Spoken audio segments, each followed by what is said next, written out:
Good day, everyone. I hope you're doing well.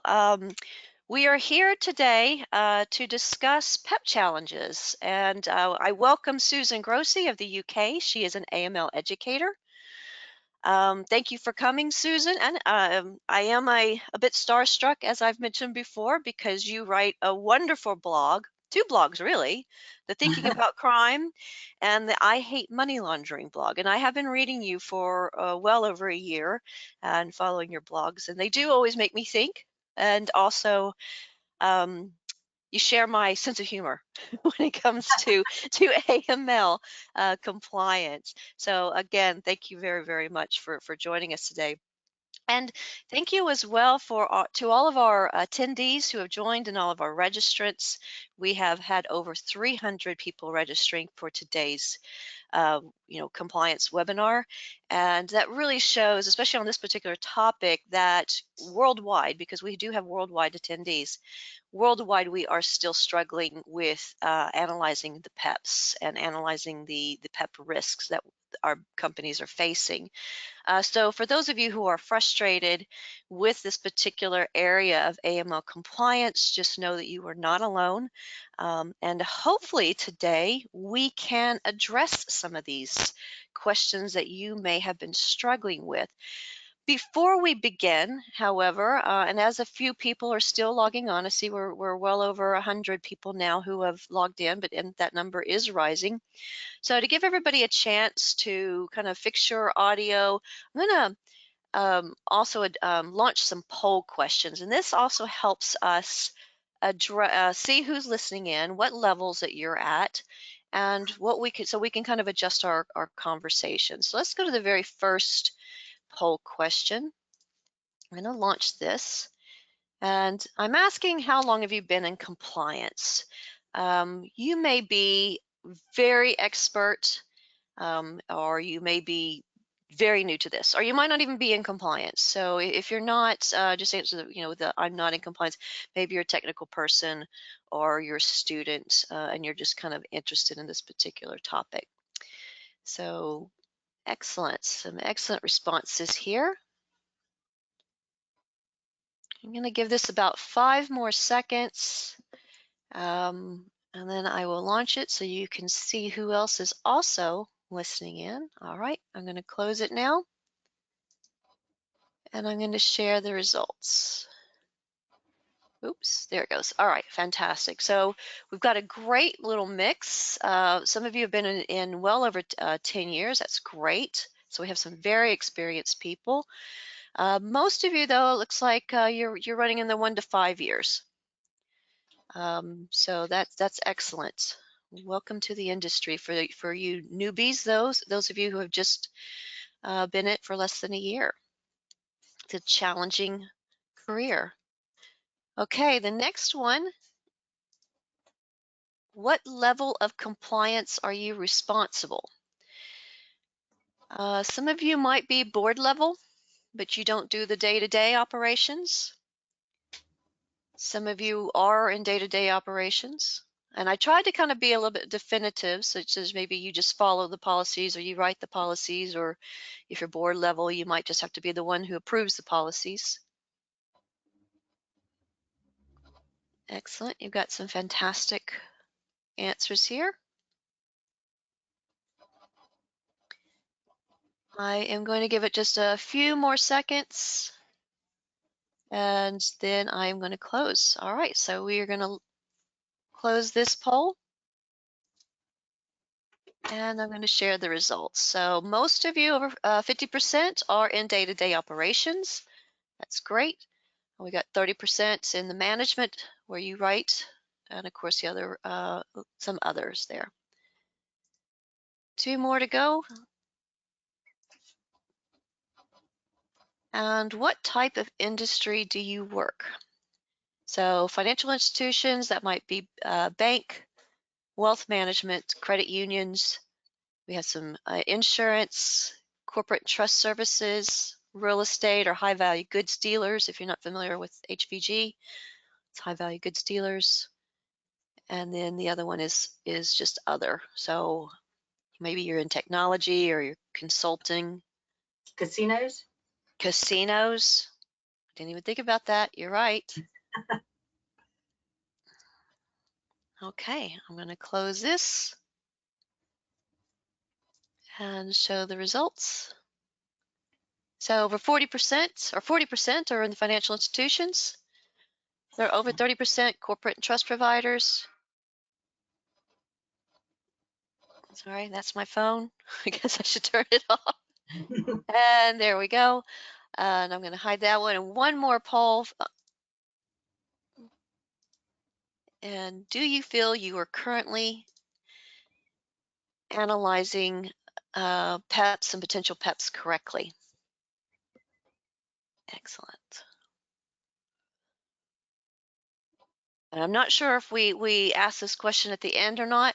I do have an end one, a final poll question where I kind of ask you if today's webinar kind of has you reassess. But it is good to see that right currently a good portion of you are saying you're very confident. Excellent. Okay, we're going to give this a couple more seconds because some of you might even need to just kind of think about it.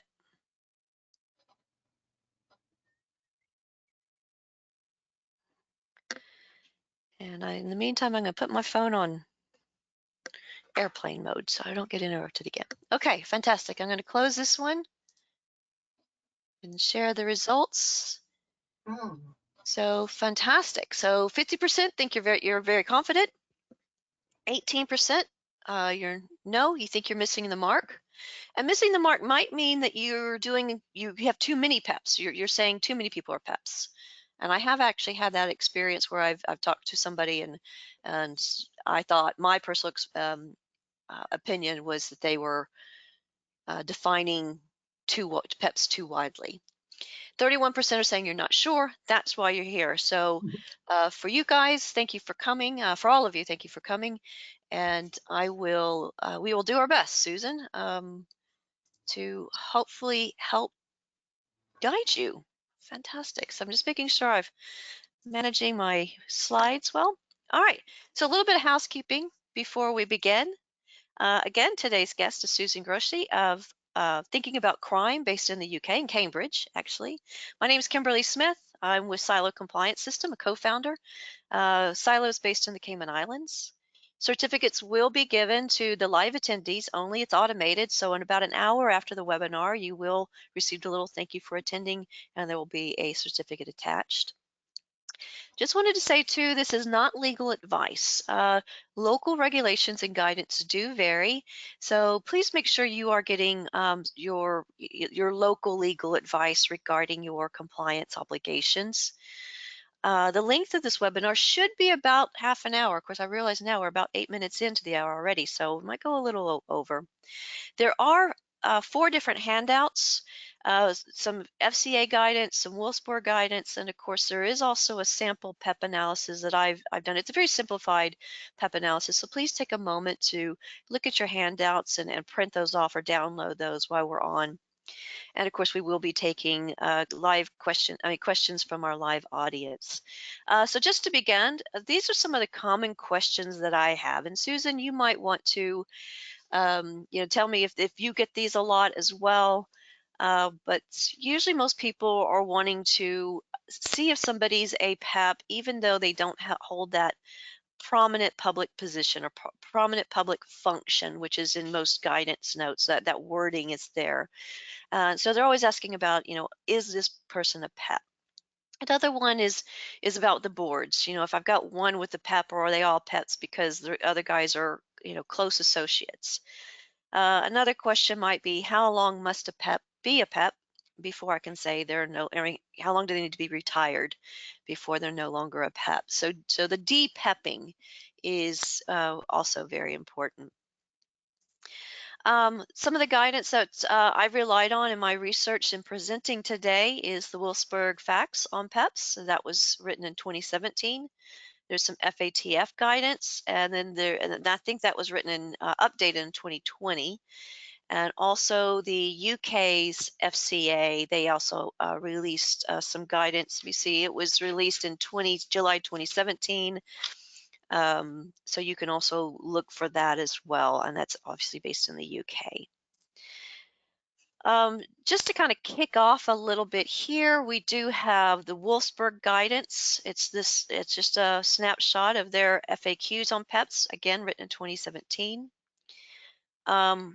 This is where they do state the focus needs to be on those senior prominent political positions. It doesn't, and of course, I also like that wording. It should not be diluted to the inclusion of people who don't have that public office.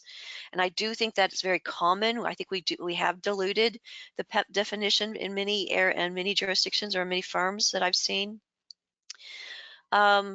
They do talk also about the family members and close associates, that even though they're not a PEP, then but they should be under the same kind of due diligence measures. And of course, also there's that line about once a PEP, always a PEP does not run true. And so therefore, we're going to kind of address some of these issues um, in our questions and answer period.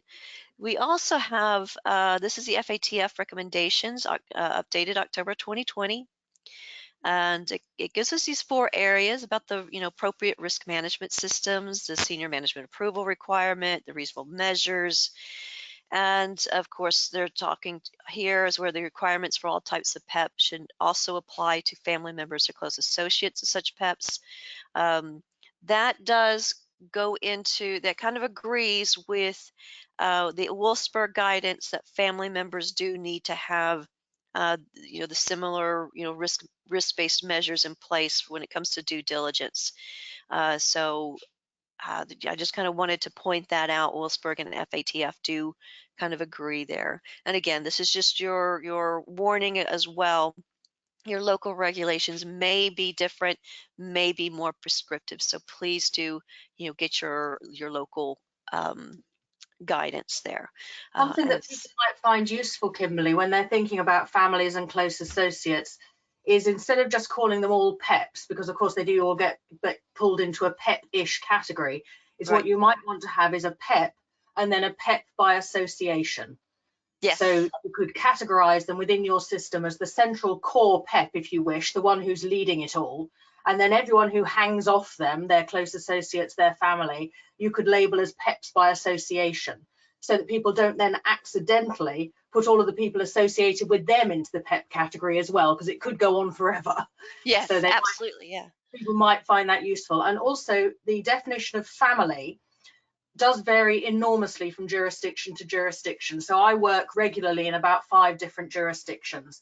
And even across that small number of jurisdictions, the definition of family varies hugely from very close in, basically spouse, children, through to something much, much wider, encompassing siblings, grandparents-in-law. So just to be aware that if you're dealing internationally, what you consider to be a PEPs family might not coincide with what someone in your sister office in a different jurisdiction would consider to be a PEPs family. So just to be aware that there are quite a lot of different interpretations there. Okay, okay.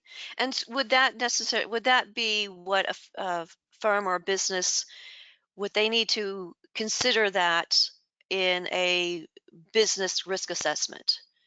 This is Yes, going I to mean, be I our can just, definition of a PEP and their family associates. if I can give you a concrete example, so 2 of the jurisdictions I work in are the UK and Guernsey, which is one of the Channel Islands, and they have a lot in common. There are a lot of businesses that have an office in London and in St. Peter Port, then in the Channel Islands.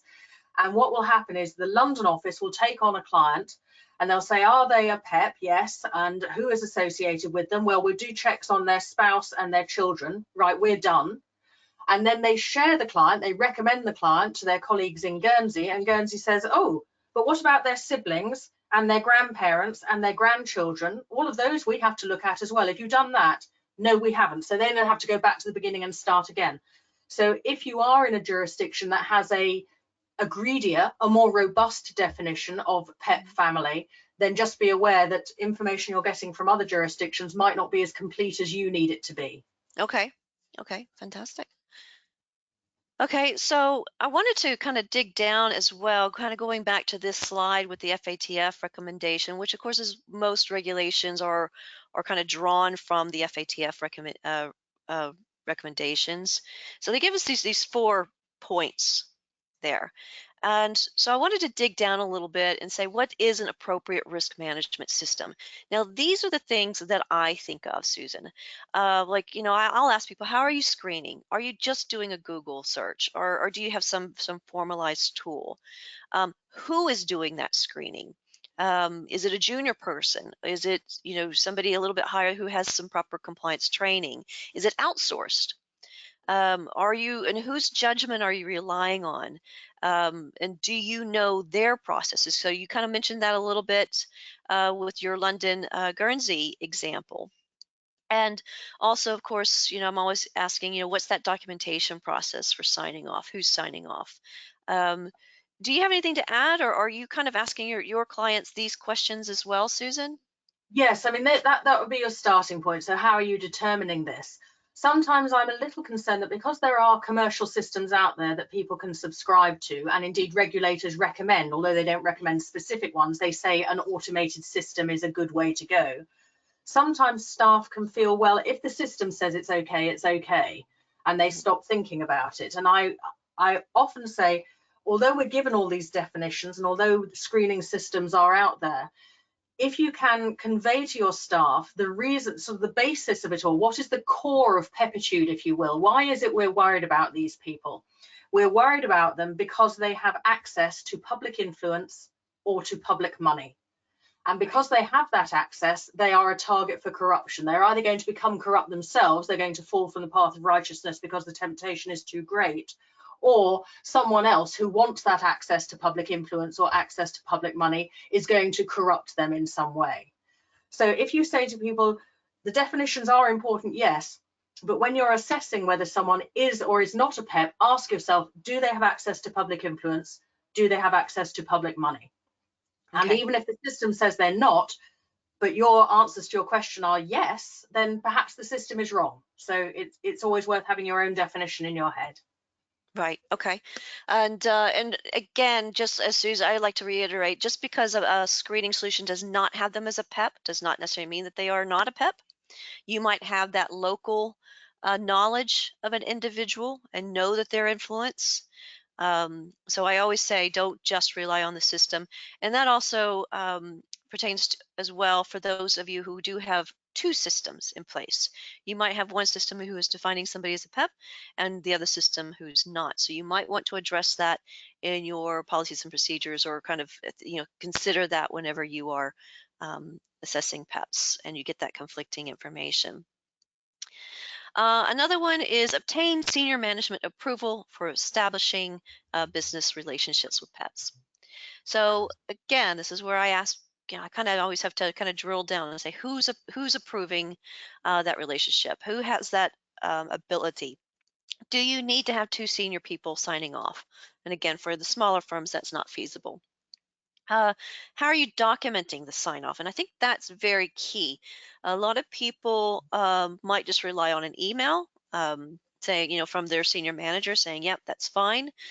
But what kind of information are you giving them to do that sign off? And is that sufficient for your local regulations? Also, how frequently do they have to maybe reapprove the ongoing relationship? Some firms, it might be just the one-off onboarding, and then your senior management never hear about the PEP again or hear about the relationship again. So it could be that you have to kind of re-review once a year, or every transaction or every new matter.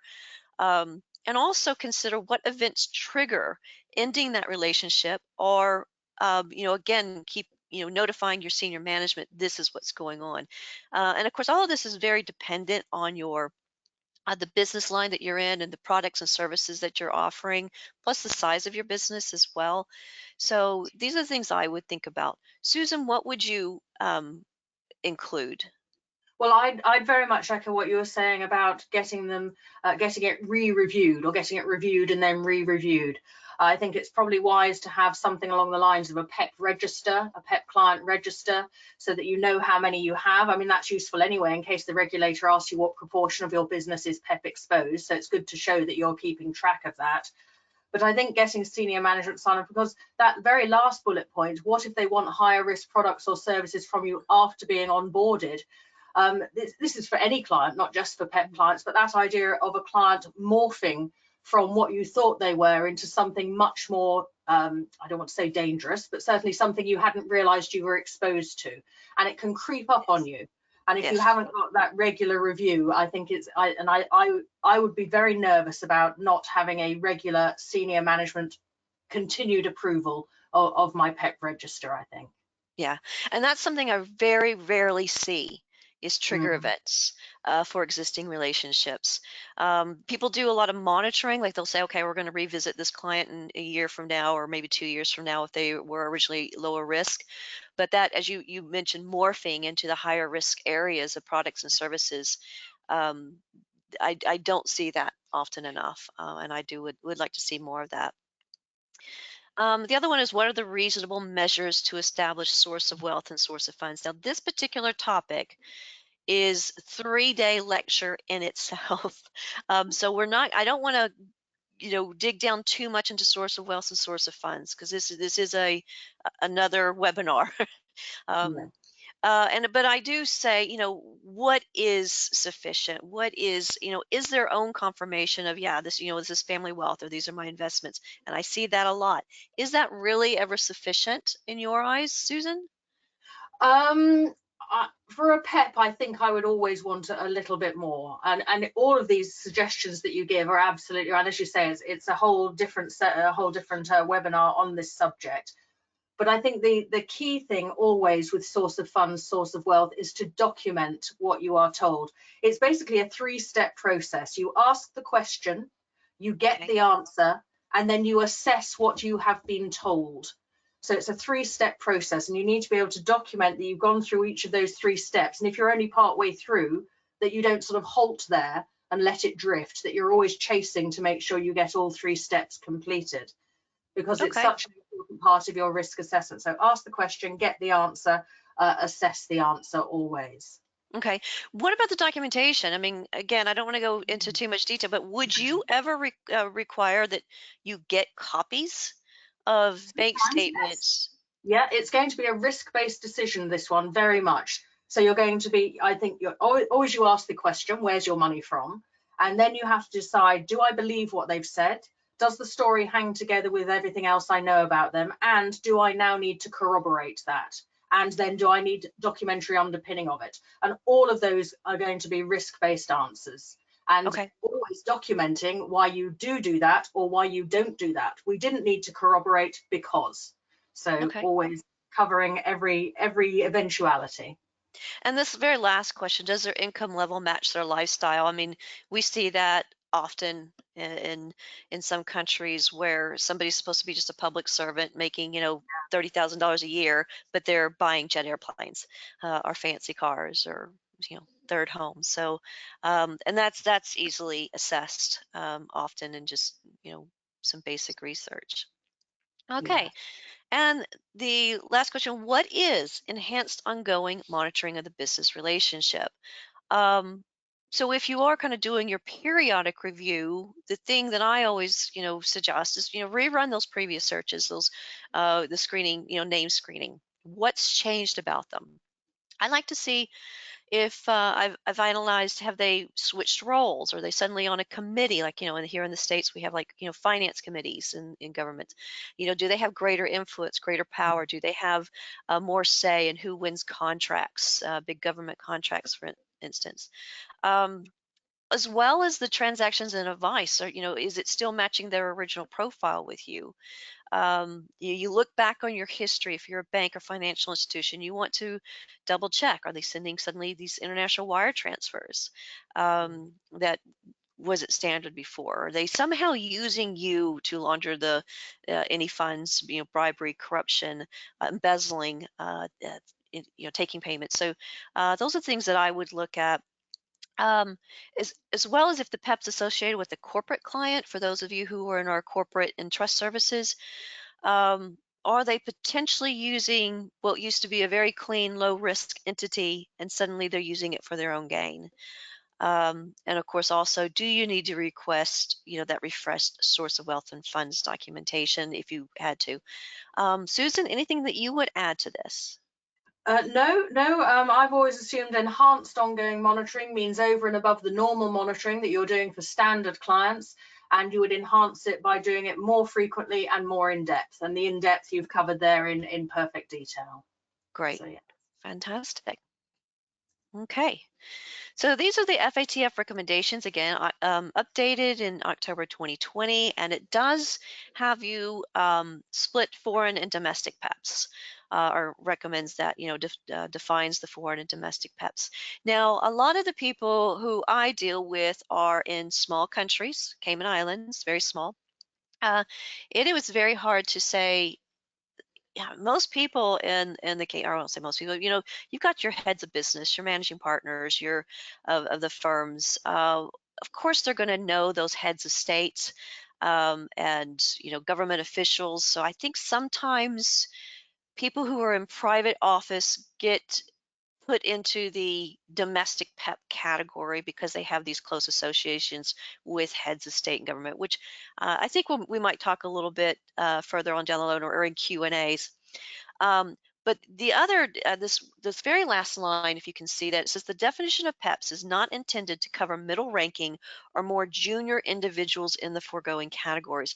I have actually come across, it was a small bank, and they provided services to government employees, and they said because everybody worked for the government, all their members or their customers were pets.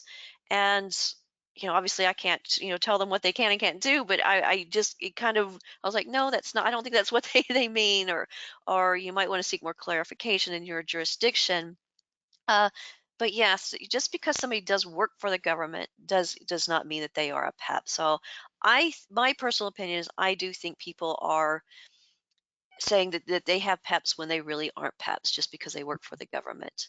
um, there was another example. If you kind of dig down in some of these guidance, they were talking about judges, and it said specifically, like, if there's no like appeals process, then that judge would be a PEP, which then seemed to indicate that a lower ranking judge, where if there was an appeals process, would not be a PEP. Susan, have you come across any definitions or interpretations of PEPs that Uh, you found interesting? Well, yes. I mean, I like you. I've had people saying, well, yes, his brother works for the government, and therefore he must be a PEP. And you say, well, no, we're looking for real access to public influence, real access to Yes. public money. Just to give a little silly example from the UK, we have a role in some of our towns here. You get the sheriff of the city. So we have a sheriff of Cambridge, which sounds very glamorous, and they have a fabulous uniform and they turn up at civic events and what have you and get nice dinners and so on. They have absolutely no power at all. This is a purely ceremonial role to make supermarkets feel happy when they open. So people saying, well, they are a PEP is just ludicrous. They have no access to public influence or to public money. So it's a case of knowing. But if I could just point, you've given us as one of the recommended handouts the FCA PEP stuff. Hmm. Now, I know the Financial Conduct Authority is a UK financial regulator, so probably not directly applicable to many of our listeners today. But that guidance is particularly good. And I don't often recommend things that the FCA publish because they're too parochial, but it's particularly good. And if you do have a look at that guidance and you look at paragraph 2.16, it says who should be treated as a PEP. And for each bullet point, it gives really specific, useful examples. Now, it does relate it to the UK situation, but you can relate it to your own domestic situation. And I found that the most helpful. It goes into a huge amount of detail. So it's just the category called who should be treated as a PEP.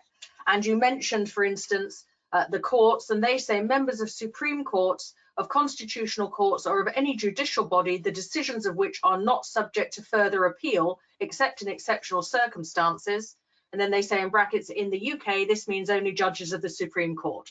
But you can Okay. localize that yourself, you see. So it goes into the sort of detail that you don't see elsewhere. And lots, all of the other UK regulators point to this one because it's so good. They say, well, we couldn't write it any better. Let's just go with that. Yeah. Yeah. So if you're looking for some definitions, that is very, very helpful. And again, just to reiterate, that is the FCA. It was, We've got it yeah, written down, financial. FCA PEP 2017. Yeah, 2017. Yeah, and that was page 6 that you're referring to, right? Yes, page 6 of that, yes. Okay, so I'm going to pause here and issue another quick poll question, and this is so that I can gauge if we change your mind with the presentation that we're with a couple of slides. Can a corporate entity be a PEP? So tell us what you think, and then we're going to have a couple of slides, and I'm going to see if we confuse you more or if we help out.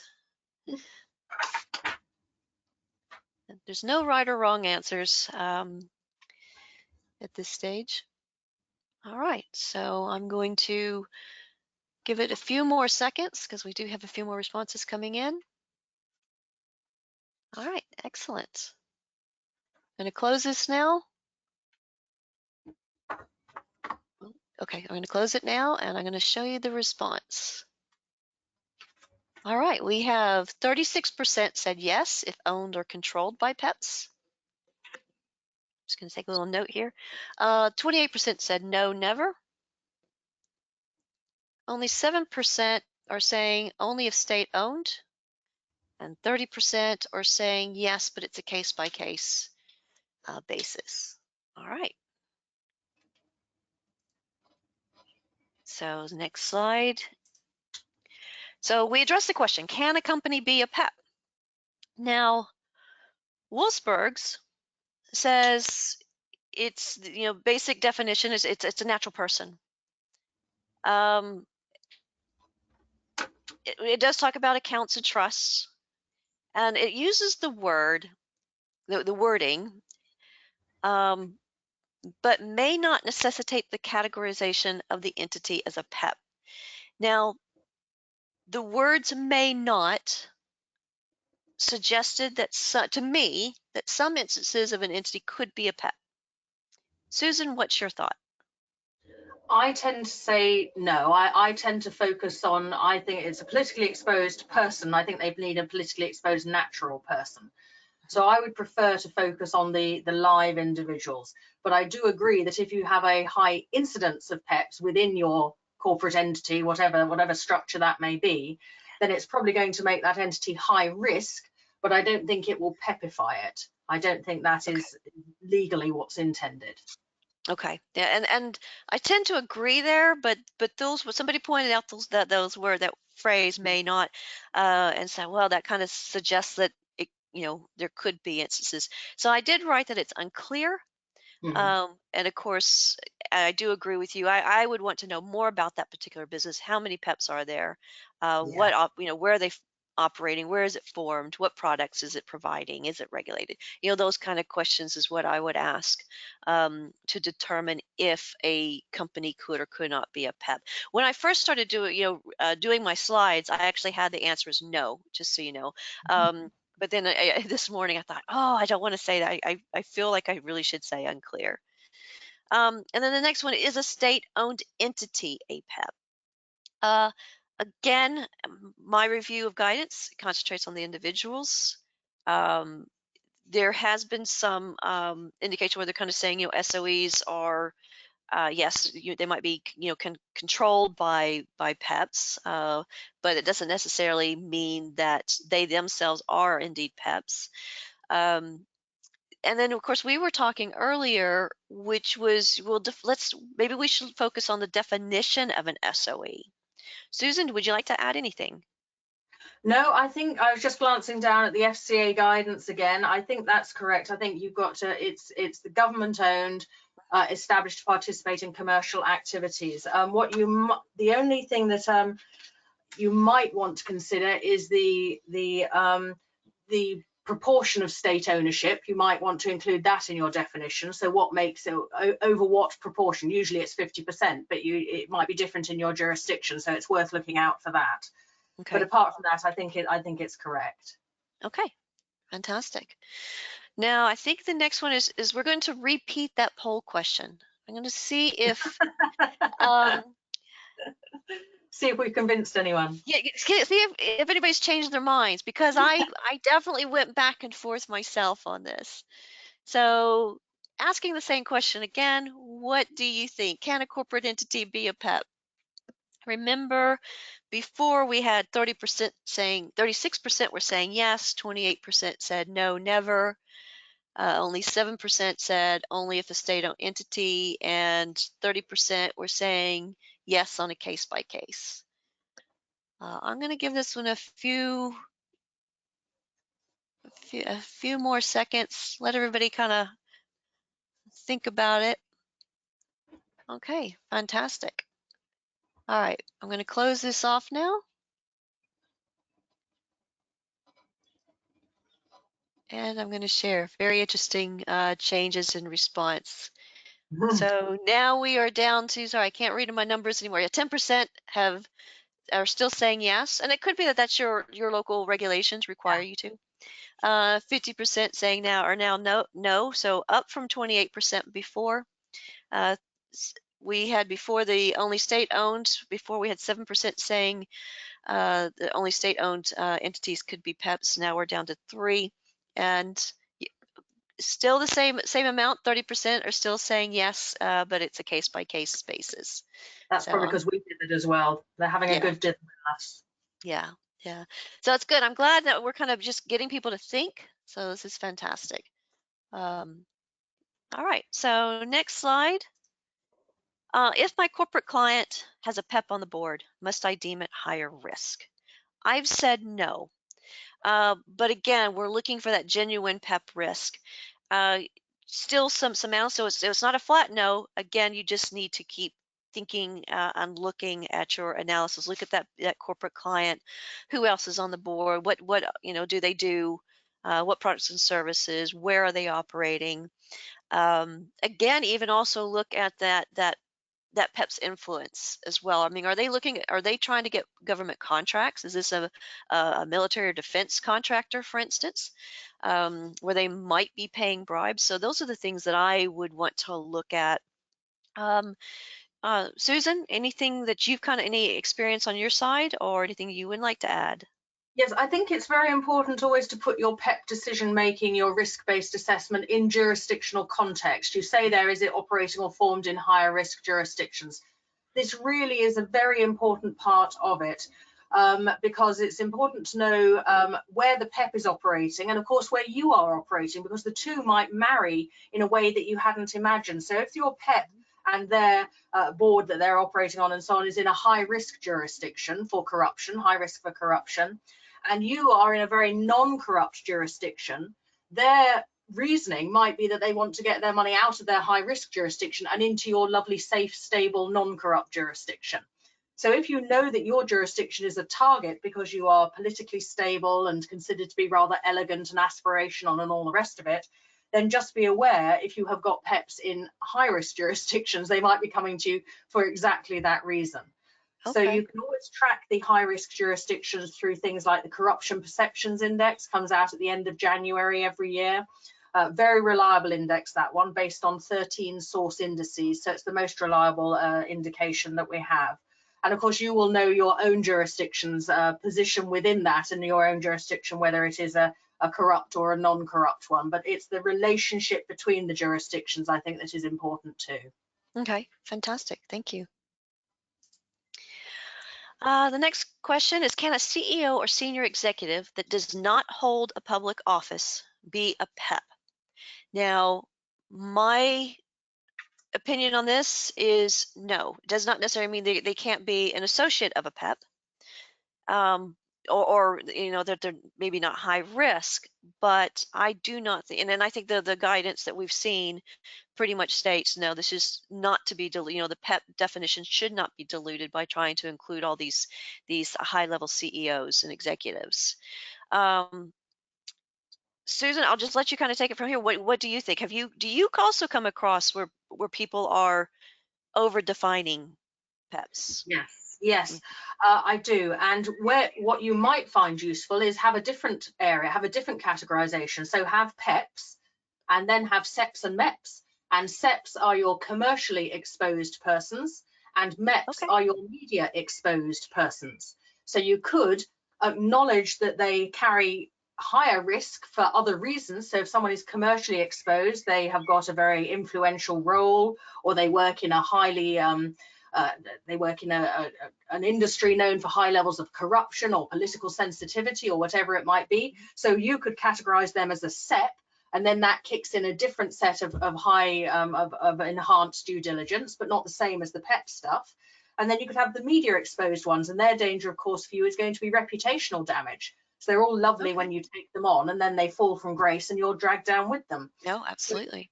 if you want to acknowledge that you've got other high risk clients, but you don't shoehorn them into the PEP category if they don't need to be there, because as you say, it just dilutes it, your staff will get annoyed with it. They'll think that PEP doesn't matter if you start Mhm. slapping that definition on everyone.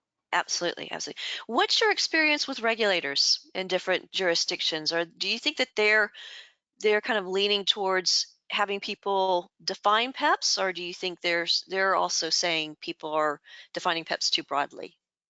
I think they want to see people applying the definition correctly. I think what regulators look for above all else is intelligent risk-based thinking. They hate the tick box approach, and they hate sort of de-risking. They hate anything that lumps things together. What they want to see is that you are thinking intelligently about each case, because that demonstrates that you've understood the risk-based approach, and it demonstrates that you really do know your clients in the correct sense of the term. You do know your client very well, so you can make a very specific decision about them. So again, they don't want to see PEP slapped as a definition on someone who isn't a PEP just because you've only got two categories. You've only got PEP or non-PEP. Well, they're high risk. Where am I going to put them? Put them into PEP? No. Put them into MEP or SEP or just plain old high risk. Okay, great. Okay, when can we de-PEP a retired or deceased PEP? And of course, the deceased PEP is relating to the funds maybe associated with the trust, for example, and the PEP, former PEP, was a settler of that trust. So again, we have some guidelines here, and my call was it's a case by case basis. Um, some PEPs, once they've retired, it could or passed away. Maybe it's just that's it. 5 years to 1 year, and I think even the UK FCA. The FCA guidance, I think it said a year. Is that right? Or a year to 18 months? Sorry, I've been reading so much that I've. Yeah, that comes down straight from European legislation. When we still had the good sense to belong to the EU, we used their legislation, and that's come direct from the money laundering directive. It's a 12-month period as a minimum, of course, as a As a minimum. Okay, Yeah. okay. So, so yeah, again, and of course, some are the lifetime PEPs because they would have substantial influence and power. Um, so yeah, so that's something that I would have to do as a case by case basis. And of course, also if they are deceased and they did have substantial influence, their wealth in a trust might even still be under a microscope. Anything you would like to add here, Susan? No, I just think just to be careful about others within your firm, because I'm assuming most of you are going to be on the side of trying to be as cautious as you can with this, but others within your firm might pressure you to de-PEP someone sooner than you feel comfortable with, particularly as you say, if they're a well-known PEP, they've had high levels of assets. I mean, a bachelor's been dead for what, 30 years or something, and his money's still swilling around the place. Mhm. So I just be firm about it. If you feel that someone if their assets are still associated with their pepitude, and you would rather keep a closer eye on them, then just be firm about that. Okay, that's hard to do. Yes. Yeah. Oh, Well, yes. You're always yes, fighting the commercial side of things. Yeah. yes, yeah. Okay. My client is the spouse of a PEP. Is my client automatically a PEP? And I've said no again, is or not automatically, but I have said I think generally it's no. Again, going back to we don't want to dilute, but of course that does not mean we can't define them still as high risk, and of course you might want to categorize them as a close family member or close associate. Um, And I also wanted to point out that the guidance seems to agree, Wolfsburg and the FATF, about still subjecting enhanced due diligence measures to the family members. Mm. Um, do you agree, Susan? Yes, it's this pet by association thing. I think you have to acknowledge that they are connected with the core PEP, but label them as a pet by association so that it's shown that they are treated slightly differently. Hmm. And I also think the smaller jurisdictions do find this very difficult when you're talking about the family members. We've addressed this a little bit.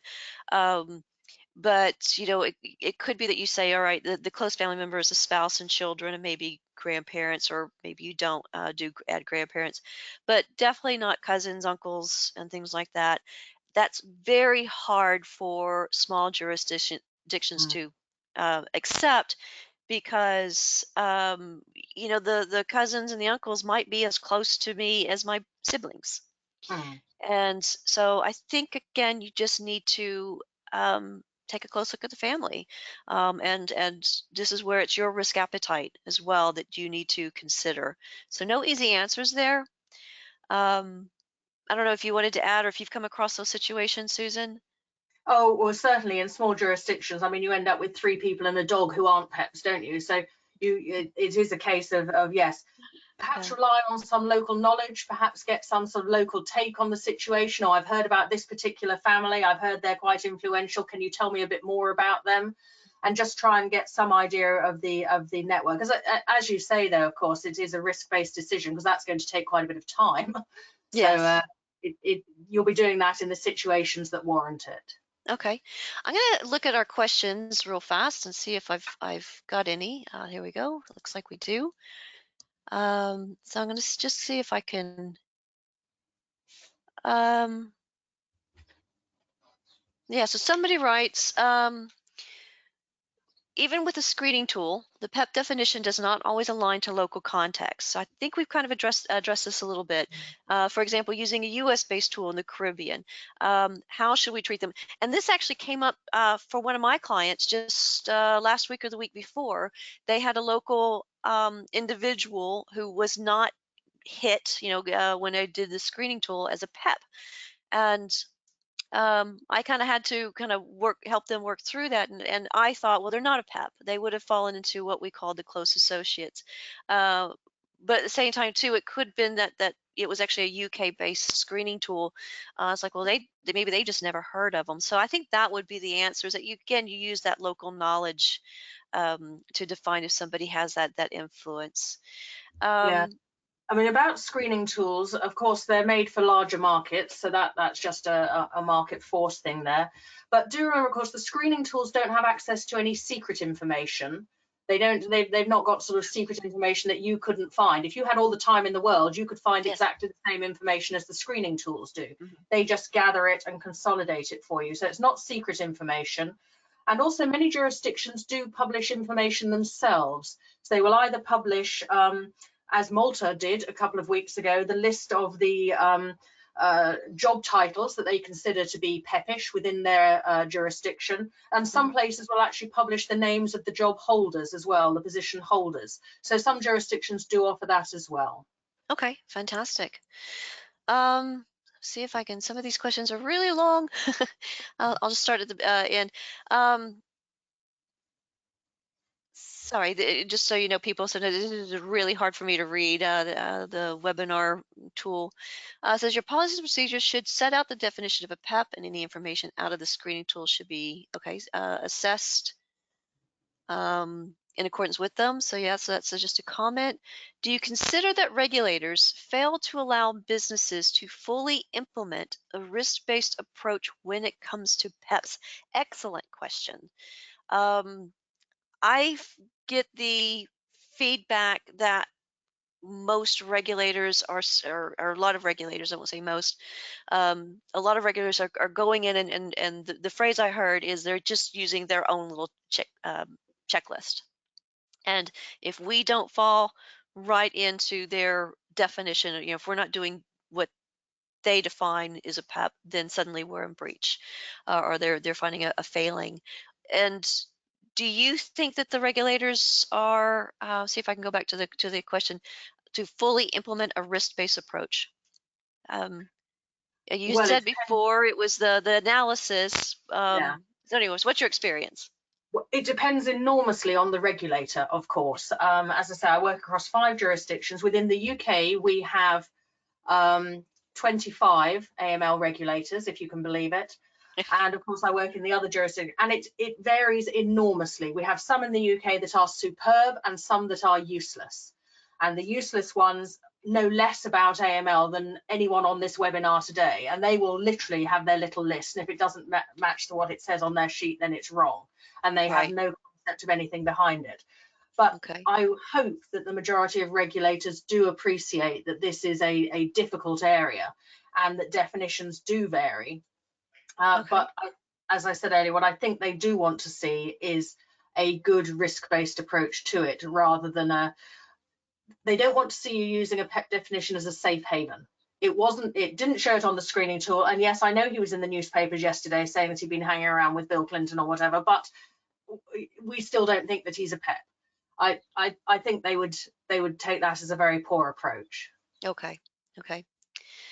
Where a corporate entity cannot be a PEP, would you recommend having a procedure, categorization, or category for corporate entities owned by a PEP? I would say yes to that. Seems Absolutely. a very neat way around it. Yes, if Yeah, your system can take absolutely. that, I think that seems a very neat way of being able to show that you've spotted something slightly unusual about the setup that requires Right. a bit of a closer look.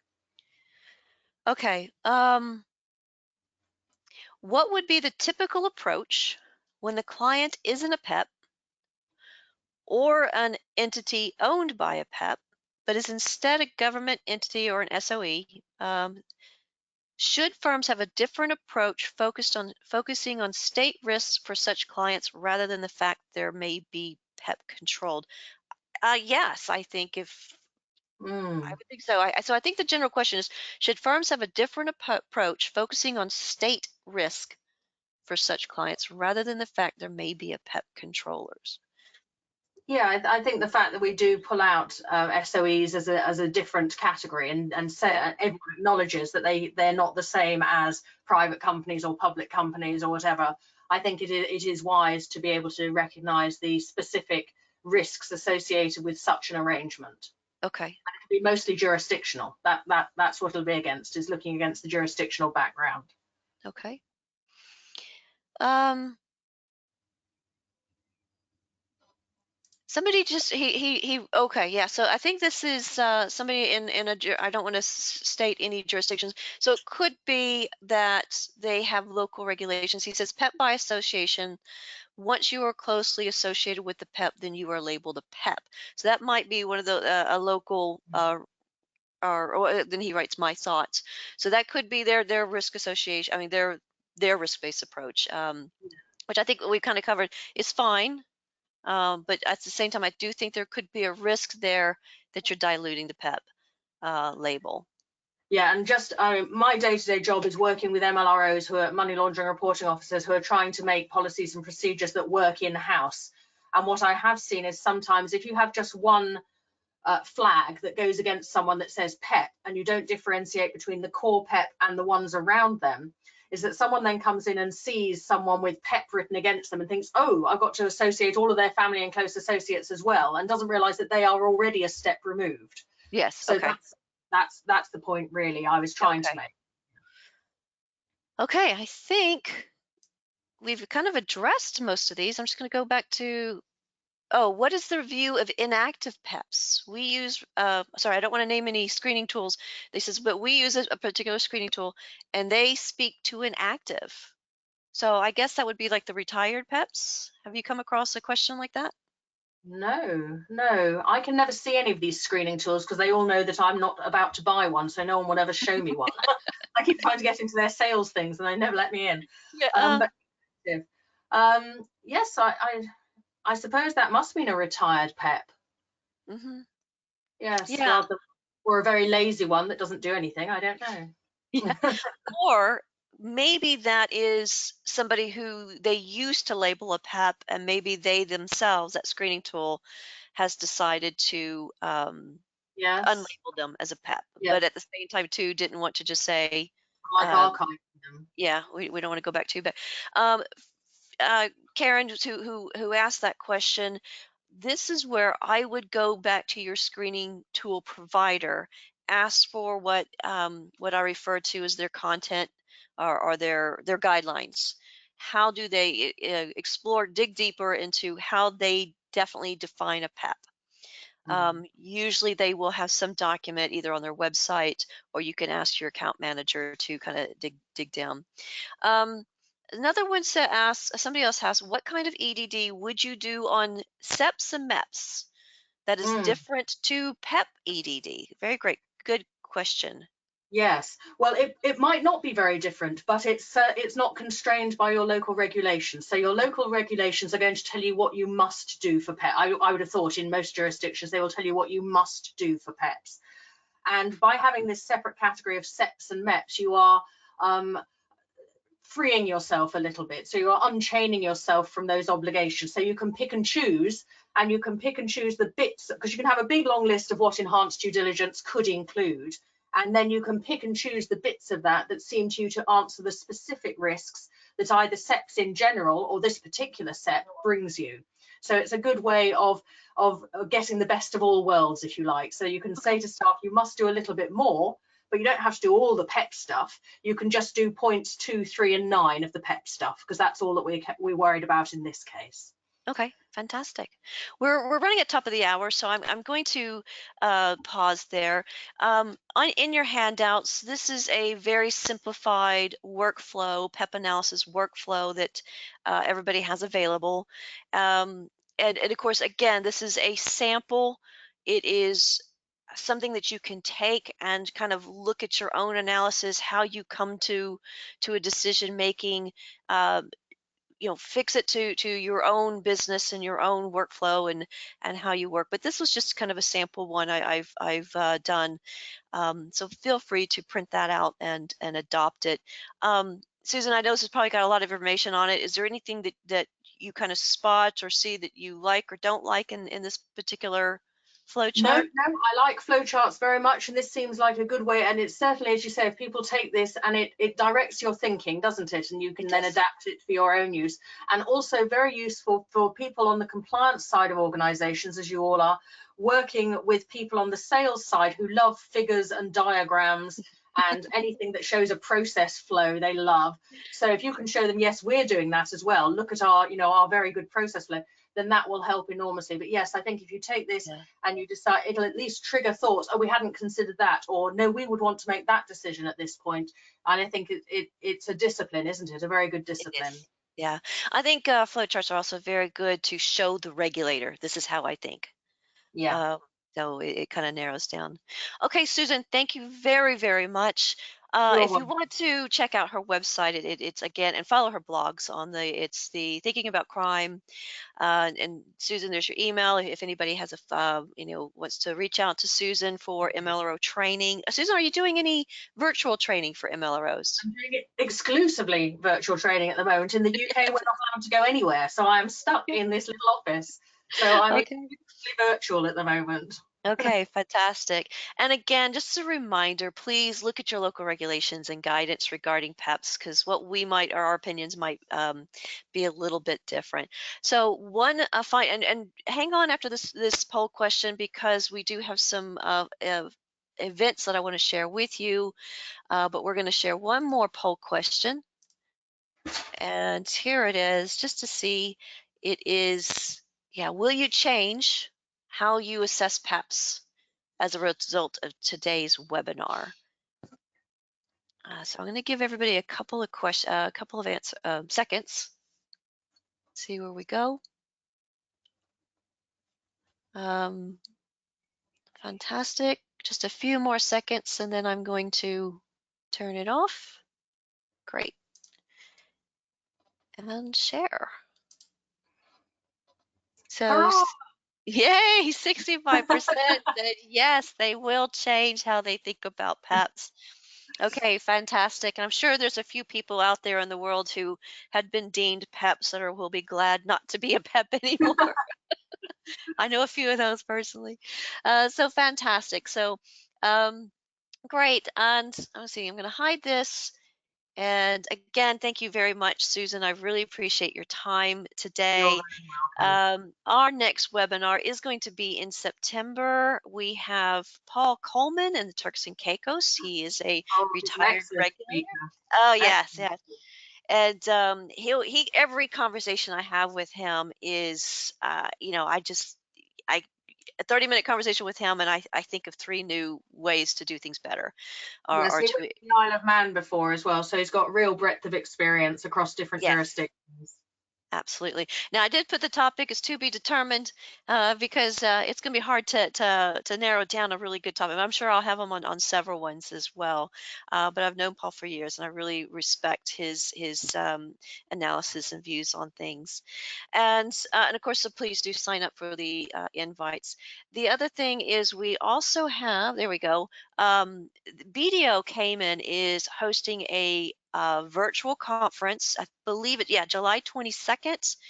And let me see if I can pull up the link. Is there? It is a cost. It's $220, I believe, for the. Sorry, I can't seem to pull up the link. Um, for to join, but you do get the 3 CD continuing education hours if you are looking for education credits. Just Google BDO Cayman, uh, Caribbean Conference, and I'm sure you can find it, or you can email me if you need to. Silo users, you do get a $25 discount. So again, email your account manager to get that discount. I will be one of the speakers, and our panelists, I should say, and presenting on source of wealth and funds, as well as policy management, along with Angela Mealy. So, and then there are some other fantastic um, um, speakers attending. So please look into that if you're looking for more training. But again, thank you very much. I appreciate everybody's time, and I will hang on a little bit longer. I'll just kind of mute myself so that people can download the handouts if you need them. And Susan, thank you very much for joining us. You're very welcome. It's been a great pleasure. Okay, thank you. Thank Bye, you. everyone.